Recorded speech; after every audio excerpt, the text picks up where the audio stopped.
Dusty Rosie McIndree, Forsyth, Georgia. $99 over factory cost.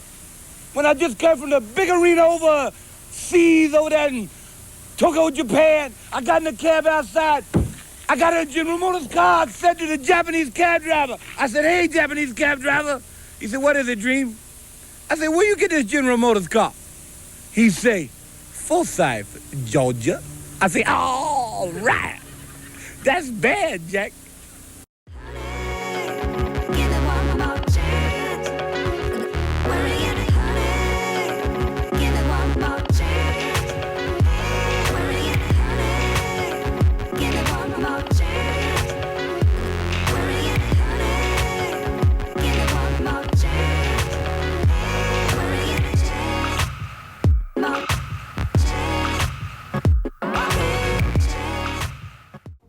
Hello everybody, and thank you very much for your time today. And today I'm coming to you from North Charleston, South Carolina. Yes! Hey guys, again, bringing you different places, different abandoned joints, dead malls, retail, whatever. Here we go again with something a little different. We have a car dealership that has been closed down and, as you see, abandoned here in North Charleston. Now, this location, we're about to find out something special about it in a few moments, but I will let you know this is in not the best of areas in North Charleston.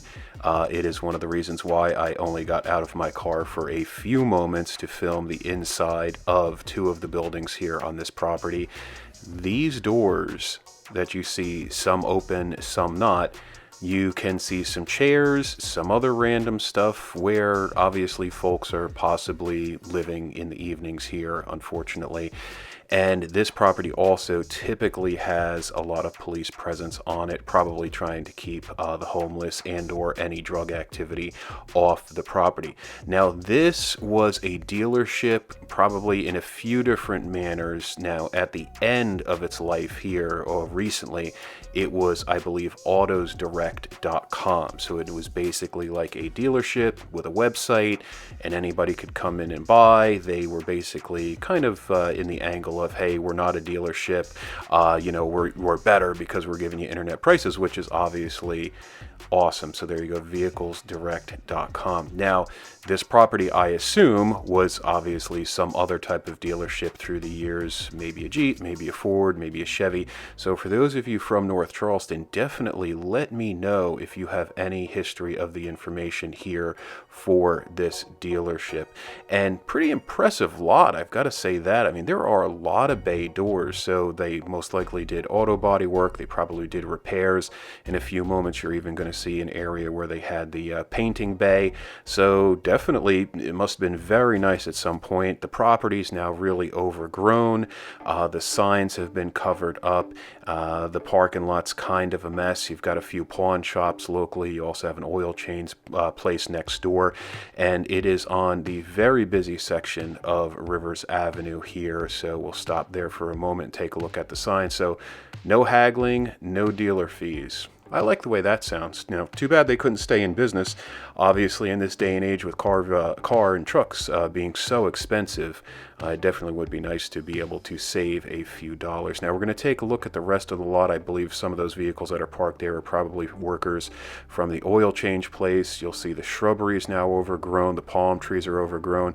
You see another pawn shop across the way. Money Man Pawn, for those of you that haven't been to Charleston, we've got about 12 or 15 of those Money Man Pawns dotted around the Charleston area, and you'll see how busy it is. I mean, there are cars stacked bumper to bumper a lot through the day here in this area near the auto dealer. Now, as we start to head back here, what we're going to do is we're going to take a look at this back lot. Now, I'm not going to go back in there, but I assume that's where all the overflow inventory was held, and let's start to take a look at Bay 1. So, not sure if maybe that was a wash bay or repair bay. There's the paint bay. Obviously, you see they'd be able to pull cars in there and paint them. And now we go into some open bays. Now in that back corner to the right, it's tough to see with the lighting, but there's a chair set up there. There were a bunch of clothes laying on the ground, so I assume somebody's probably setting up shop during the day to stay out of the sun, or maybe they're sleeping there. Now I do not know what was behind these doors. I did not want to take the risk that somebody was sleeping behind the doors and the bays. So driving past this place a bunch of times, it looks very sketchy, and it was just the right time of day. There were no police on the property. There was nobody hanging out on the property. And so I was like, you know what, let me go ahead and just drive around. And obviously not here to harm anybody, not here to take anything, but there's a lot of wiring, a lot of plugs, a lot of lights. You know, I'm actually surprised that the place is not totally vandalized, but I assume, again, the police are here probably watching over this property.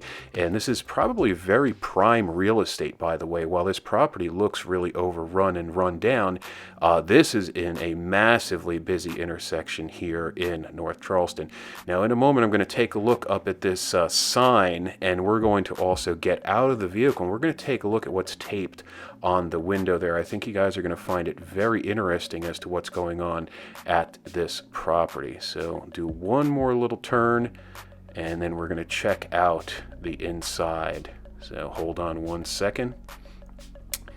Do a little round around there. I'm actually surprised that the cops didn't show up while I was here. I was on the property probably for about a good 7 to 10 minutes trying to get as much video as possible. There's the other sign. So again, vehiclesdirect.com. No haggling, no dealership fees. There is that other building. We're going to take a look at that other building also. Now there is the signage.